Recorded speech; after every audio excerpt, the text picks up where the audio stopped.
Macron, t'es foutu, la Lozère est à la rue. De pire en pire quand on a un loyer à payer. Moi j'en ai pour déjà 600 € au moins de prélèvement et 1300 de retraite.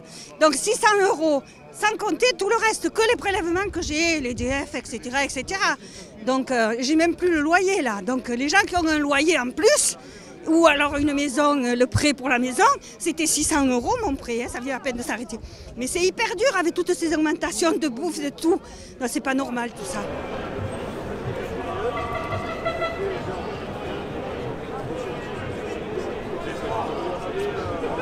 Et alors j'ai des petits-enfants, en plus on a du mal à les aider. Il y a la Noël qui arrive, c'est un cauchemar parce que je sens que ça ne va pas être la même chose que les autres Noëls.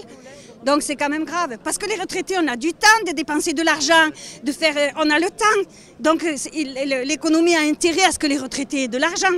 Voilà, puisqu'on a plus de temps que les gens qui travaillent. Il y a de l'argent dans les Pandora Papers. Il y a des milliards dans les Pandora Papers pour financer les retraites, la sécu, l'éducation, les écoles, la santé. Janvier 2018, c'est la première fois qu'un gouvernement osait baisser les pensions des retraités au travers de la cotisation impôt qui est la CSG. C'était jamais arrivé jusqu'à maintenant. Le gouvernement a baissé volontairement les pensions.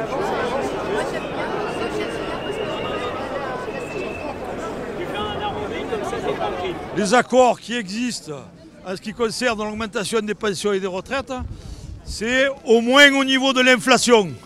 En ce qui concerne 2021, il y a eu 1,4 augmentation des pensions et l'inflation est de 2,6. D'ores et déjà, on a une perte financière sur nos retraites par rapport à l'inflation.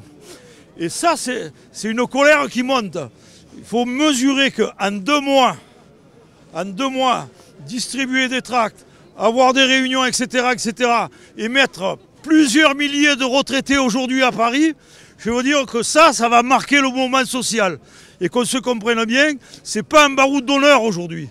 On va se donner avec le groupe des 9 des échéances dès janvier. Donc, d'ores et déjà, il y a des perspectives d'action commune, etc., dès 2022.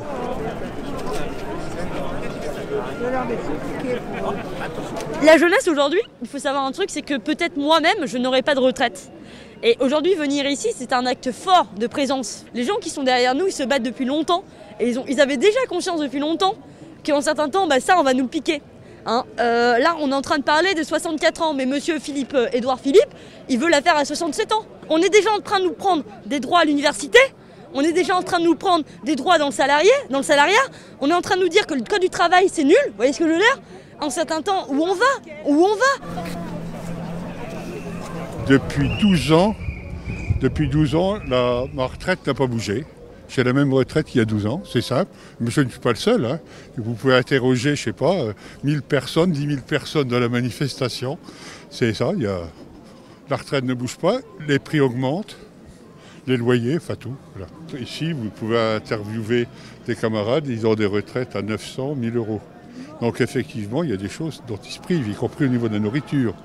Bon, pour ceux qui ont des retraites autour de 1500, 1600 €, comme c'est mon cas, on fait attention à certaines choses. Exemple, je m'achetais des bouquins première édition, maintenant je m'achète des bouquins de poche. Ça ne paraît pas, c'est comme ça, voilà.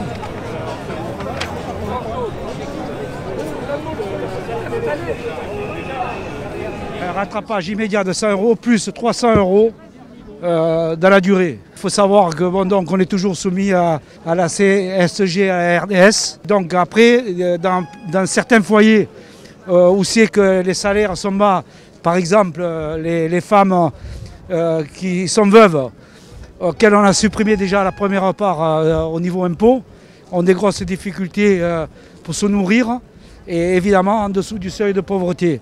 Après, on a des retraités qui sont un peu plus aisés, disons, en niveau de salaire, mais bien souvent, ils ont des charges de famille, c'est-à-dire qu'il y a les enfants, voire les petits-enfants, qui sont au chômage et ils sont hébergés par les parents ou les grands-parents. On est là, même si Macron ne veut pas nous, on est là. On est là, et pour un monde meilleur. Macron ne veut pas.